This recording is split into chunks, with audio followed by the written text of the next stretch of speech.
At this point, we might want to stay semi on top of them. Just come March, April, May, these fish stack up in this channel. You just got to pull them in and try and stop them. I think we're good for now, but. So we're kind of in the zone right here. Every extra minute I get, you're gonna find me chasing these big bluefin. Yeah, I'm seeing them, Clark, so I don't think it'll be too long before we get another bite here. Let me know if we get close to him. He's gonna jump in a second. My name is Ali Hussainy. I grew up in Southern California and now operate one of the largest sport fishing websites in the world. Just another day at the office? My office, not yours. I'm Rush Maltz. I got you. What you seeing? Florida Keys native and career fishing guide for the past 20 years. Fish. When I come out to California, you can let me catch all the 300-pound tunas. Our passion is our profession, and we know there's more to fishing than just the catch. There's a good mark right there. That's what I like to see. That's the one. He's not superstitious because that's bad luck. Woo! All right, get with him. Come with him. We explore the people, places, and species that make up the culture of fishing.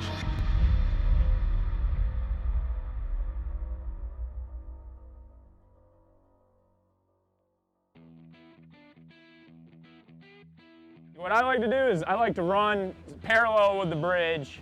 Try and mark them. And try and mark them, and instead of driving right over them like that, you go, okay, you marked them here, and then... Just like everybody else in the world, my life has been turned upside down. Yeah, these fish, they just meatball up and they move around. It's weird. You could go through one column and see nothing, and you go right to the very next one, and there's 200 of them there. Before the mid-March, it was business as usual, going on with life as usual.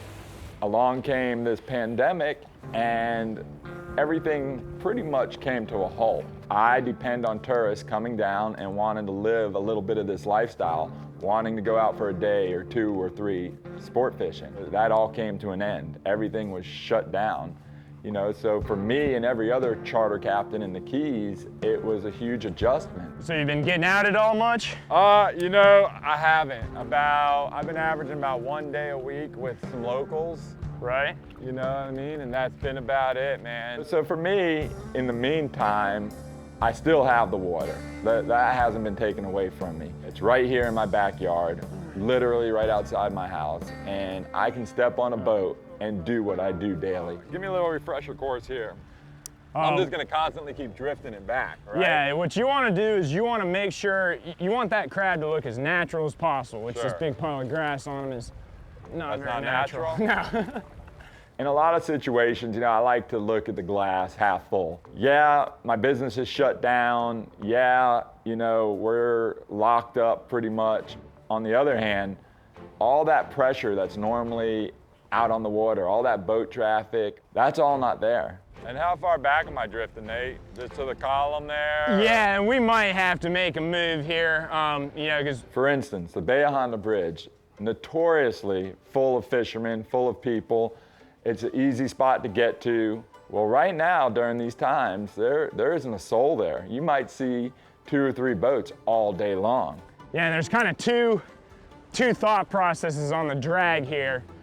You know, one, you can either hammer it down to max and try and just muscle them, or you almost got to go to the opposite end, just back way off that drag. Let them out. Yeah, instead of blowing there. Yeah, let them blow themselves out. And it is a spot that is generally jam-packed with fishermen. The reason the fishermen are there is because the tarpon are there. And right now, the tarpon are still there, but the fishermen aren't. There you go. Hooked up. Whoa, that was not a bonita that just blew out. That almost looked like a bluefin. You know, fishing for me has always been a way to kind of chill out. I bet there's yellowfin in here, Clark. Okay. Put the pressures of the world behind me, whatever's going on, business stuff. A good day on the water always seems to cure that. So we're kind of in the zone right here. Let's go ahead and put some nomads out. We got a nice one on the nomad a couple weeks ago. So in March of 2020, as we all know, we had the COVID outbreak. And I think it changed life for all of us, hopefully not forever, but for a long time to come. Because of the COVID thing, obviously owning your own businesses, my life's changed dramatically. We've taken a bunch of huge punches to the gut. It has not been easy. We've had to make some very difficult decisions. And frankly, we've had to lay off some really good people during these stressful times. And there has been no time in my entire adult life where I could tell you that I needed a fishing trip more than right now. The guys in the Northeast that troll a lot get them every now and again, I know. Out here, I mean, I told Johnny at the tackle store, and he was like, yeah, there's been a bunch of guys getting them on the troll. You know, we've said it over and over again on the show, the bluefin fishery for these 80 to 300 something pound bluefin that we have is very historic in our waters. And, you know, it's a part of history that I want to make sure I take the most advantage of possible. Hey, Clark, I'm gonna hop down. Let's put the yummy up and just troll and look around. Every extra minute I get, you're gonna find me chasing these big bluefin. To be honest, I'm half afraid they're gonna go away and not come back. And that is gonna happen at some point, and I don't wanna look back 20 years from now and go like, man, I worked too much. Yeah, I'm seeing them, Clark, so I don't think it'll be too long before we get another bite here. Local knowledge is brought to you by Evinrude, Penn, let the battle begin. Yeti, built for the wild. Seakeeper, once you feel it, you'll never boat without it. Seagar, the inventor and perfecter of fluorocarbon fishing lines. Bubba, the ultimate lifestyle. Nomad Design, crafted by experience. And by bdoutdoors.com. He's gonna jump in a second. There he goes. Nice. It's a nice little subtle bite, huh? Yep. That was right behind the boat too, wasn't it? Yeah, he was close. I like this too. It's kind of taking you away from the bridge a little bit, but now it's coming back. You need me to move that rod? Nah, we're good. I'll go over it. Come March, April, May, these fish stack up in this channel. It just so happens there's a bridge in the middle of it. The fish stack up in there, and fishermen basically go nuts over it. I mean, I don't want to jinx this, but I'm just going to say he's been pretty cooperative so far. At this point, we might want to say semi on top of him just because of the predator situation, you know? You know, fishing the bridge, it's interesting. Basically, you're fishing the tides. You have your incoming, you have your outgoing tide. One nice thing about the virus, man, like you said, this time of year, there'd be boats spanned in every column, wouldn't there? Oh yeah, I mean, it's just insane. I mean, You're either gonna set up on the north side of the bridge or the south side of the bridge. you know, just how you were talking about the harbor, how you kind of quit fishing it. I mean, really, in recent years, I'd kind of quit fishing this bridge just because the... Gotten so crazy, right? Yeah, the headache, you know, And basically the fish are swimming up and down the bridge, and they'll post up in certain areas and just start to feed. You know, they're posting up in the current, watching for crabs, watching for fish coming through the columns, coming through the spans. You know? Yeah. Oh, he's off. I think shark might have started chasing him around.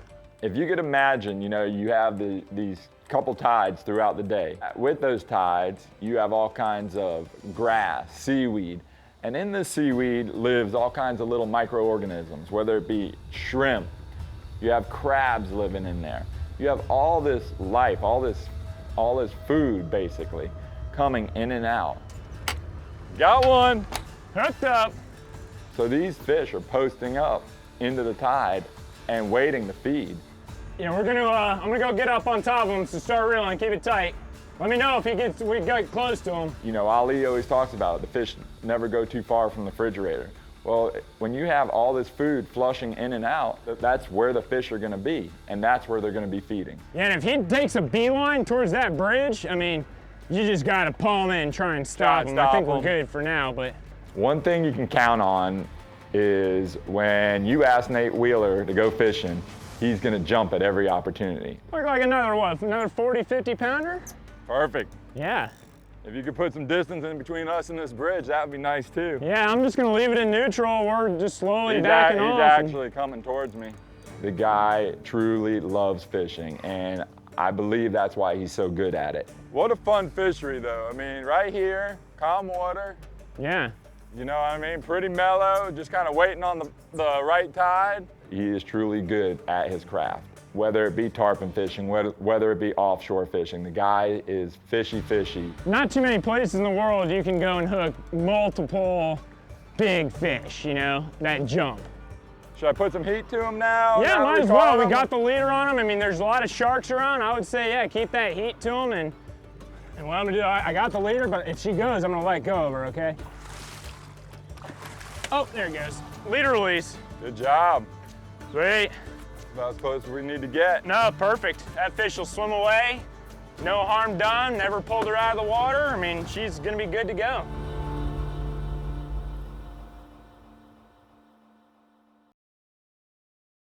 Make us look good here, Smith. My prediction is that is a yellowtail, the way it's swimming directly towards the kelp to break you off. Don't you screw this up, old man. There's a new term that has come to light, which still cracks me up today, which is social distancing. I'm really good at social distancing.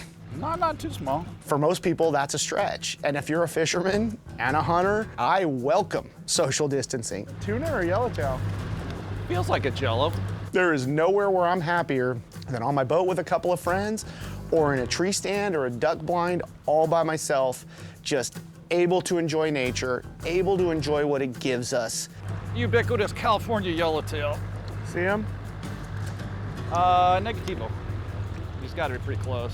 You know, with all that said, I've been practicing social distancing every weekend and a few times a week for the last 20 years. Got a little girth to him. Trolling line still out. I got a yellow trying to swim himself into the kelp. You're self-gaffing. Oh, dang it, I broke mine off. What? The social distancing of getting out on a boat, getting away from the news, turning off the internet was exactly what I needed. Well placed. Same size as I just The one you could not control. LDR'd. Long distance release. California yellowtail. There he is. How many times has this guy saved the day for us? Not a There he giant, is. but he'll definitely make some sushi. Indeed.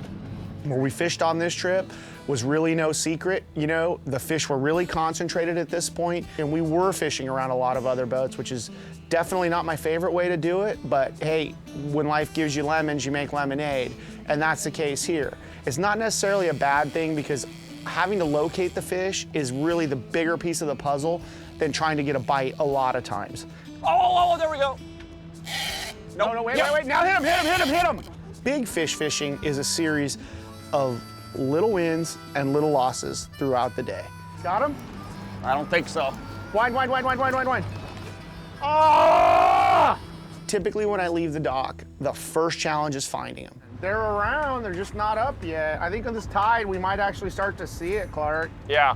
And then once you get in the right area, or you think you're in the right area, because obviously fish move, and they move a lot sometimes, you start picking up breadcrumbs. We just got called into the area, but I don't see it right away. So let's put the kite up and kind of look around. And those breadcrumbs will be a meter mark. The breadcrumbs might be seeing a couple fish on the surface, might be following a bird around. Those breadcrumbs throughout the day end up making a sandwich. Yeah, I just saw the back of one come up kind of behind a swell, so I couldn't see it real well. I caught the splash was all, it wasn't a small one. And they're puzzle pieces, and you assemble them, and you see what your meter's telling you, and you see what you're seeing around. You talk to your buddies on the radio. Putting all those pieces together, for me, is the ultimate satisfaction with the payoff of getting a bite. What do you got there, Uncle Clark? You say yellowfin, I say dinner. You say dinner. Things that we really enjoy is just figuring out that fishery, putting pieces together, and at the end, cashing a check. Definitely a fish. Bluefin, looks like. Little baby bluefin. Little guy. Fishing gives you the ability to turn the volume knob off, focus on what's in front of you, which are picking up those pieces, figuring these fish out, charge offshore, and just get it done. Well, Oh, right in the eye. oh, that's caught you looking right there, huh? I'd say that lure worked. Unlucky. Unlucky for him, lucky for us. Broke the monotony. Ubiquitous eye hook. Yeah, cool little lure, isn't Well it? played. They call it the Mad Mac. It's just like a little mini Marauder. Reminds me of like a fancy version of some of those other ones we were using a few years back. Tracks really well. Yeah, no, it runs easy. It's easy to pull in. It's just easy deal all around. Smaller model of what we're looking for. We'll take them. Any tuna, any size, it doesn't matter. They taste just as good as a 200-pounder. Exactly.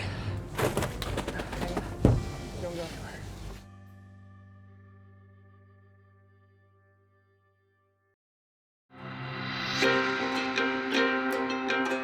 Local knowledge is brought to you by CV Boats, lead the way. Costa, see what's out there. Mustad, the standard in saltwater. Aftco, any fish, any water. Sea Deck, your boat deserves Sea Deck. JL Audio, how we play. Casa Vieja Lodge, experience 5-star angling in tropical Guatemala. The Saltwater Angler, Key West, and by Taco Marine. It's like I've been waiting for this my whole life. There we go. I've fished the bridge a couple times with Nate, and this was the first time we've had the bridge all to ourselves. She's going right for that column. You might want to back off the drag if it's getting close to the column or Not whatever. gonna end well. In a good day of tarpon fishing, you're gonna get multiple chances. You're gonna get a lot of shots at fish. He's around that column, buddy. All right, backing down hard. You know what side of that pole he's on? He's on the back side. The bad thing about tarpon fishing is they're notoriously hard to keep on the line, Do I need to go this way or around it? Around the back. All right. especially when you're fishing around structure like bridges. What is the perfect size, Nate? There's a whole bridge there, a lot of concrete, a lot of stuff on the bottom that can cut you off. There's predators, and you're fishing these fish on light tackle. Oh. Sharked up. I think it felt Yeah. like it, you know what I mean? It cut Yeah, all of a off. sudden he went nuts. You know, the way you set up to fish these tarpon around the bridge too, you are literally right there, right under the bridge, right under the spans. You're gonna be close to this column here. When you back down, just keep that in mind, Nate. Coming off. So as soon as you get bit, you gotta be ready to react. You gotta get off that anchor. I see the line, we're good. I'll get that other one, we're all right for now. Point the rod right at the fish. He's most likely gonna jump. You're trying to keep him on during the jump, and you're trying to maneuver around all this structure around you. Looking good. Crazy, isn't it? When they decide to bite, they just decide to bite. Yeah, it's just boom and gone. Did he jump at all or Nah, he just didn't beeline jump. out? It's almost challenging trying to keep them out of the bridge. Oh yeah. These ones that don't jump, they're the ones that don't expend any energy. Yeah. Yeah, at this point, if it wants to take off, I would just let it go. You know, it's not going towards the bridge. So, and it's a lot of times those big females that won't jump. I'm gonna go ahead and scoot up on them I a was little about bit. to ask you. Another challenge with the bridge fishing, or just tarpon fishing in general, where you have this big congregation of fish, is the predators. How we doing? We getting close here? Yeah, you're good. Go ahead and throw So it you in got neutral. about, I mean, he's got quite a bit of line out still. The predators are sharks. You know, sharks pretty much love tarpon. There's a decent sized fish here. I think I saw where that hook was. I think we got a good hook set on this one. Looked like it was on the top of the lip. That's one of those guys from Key West. Yeah, that's what we do. Top of the lip. I think so. Might want to try to pull her away from the bridge a little That's what I'm bit before trying we to do do, anything but like I don't that. want to put, I feel like I got a lot of pressure on it.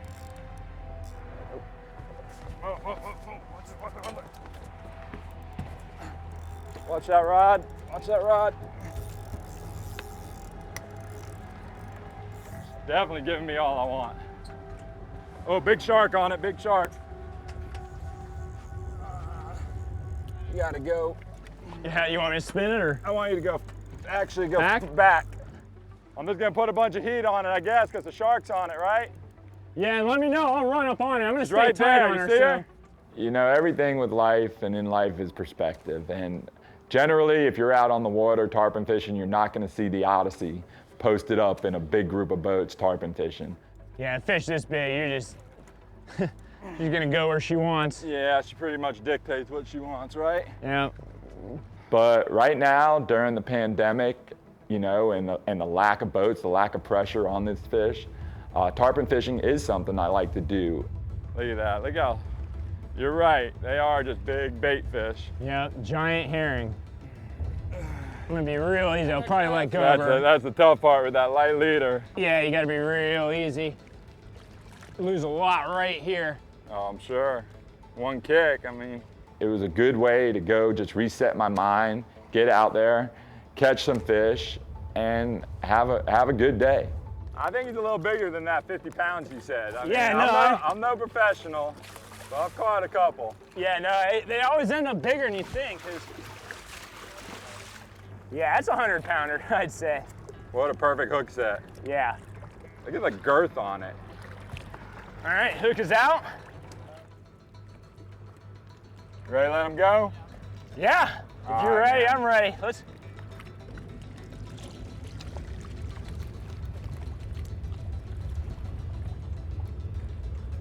Awesome, man. Strong work, bro. Through the column, through the bridge. Yeah, under out the boat, here, around the boat. Shark chasing it. Yeah. I mean, we pretty much had the trifecta there.